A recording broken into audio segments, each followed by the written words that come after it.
you have a 1995 through 2006 GM truck that originally came with something like this? It is very easy to upgrade to this, a modern double-din touchscreen. No custom fabrication is required, no special tools are needed, and it looks completely stock because I used the Metra DP-3003 install kit.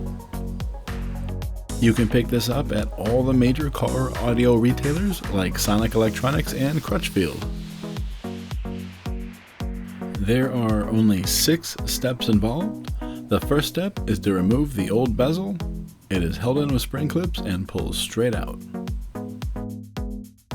In today's video, we're going to take out the single din and we're going to put in a double din. Unfortunately, I am going to have to make a few changes here. It does come with this kind of lame wood trim, but it matches, everything else in the vehicle. Step 2 is wire up the wiring harness. I prefer to solder and heat shrink each connection, then wrap the whole thing with Tessa cloth tape. It makes it look neat, reduces chances of snagging anything inside the dash, and gives you years of worry-free connection. Step 3 is to screw the mounting hardware to the side of the old radio. Obviously you have to set up the radio. This kit comes with a perfect little mount, allows you to mount it in the exact right spot. This kit is specific to this truck.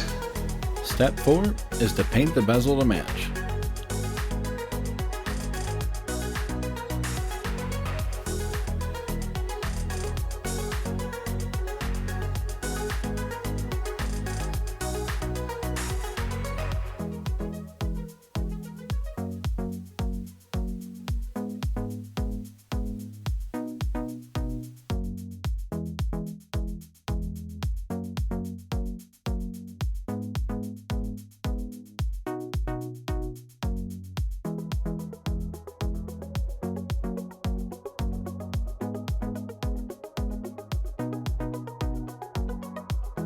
Step 5, install radio, plug in antenna and harness. In my case, because I'm running an amplified front stage and subwoofers, I also have a blue remote turn-on wire hanging off the harness. See my other videos for those installs. Step 6, install the bezel. It just clicks into place.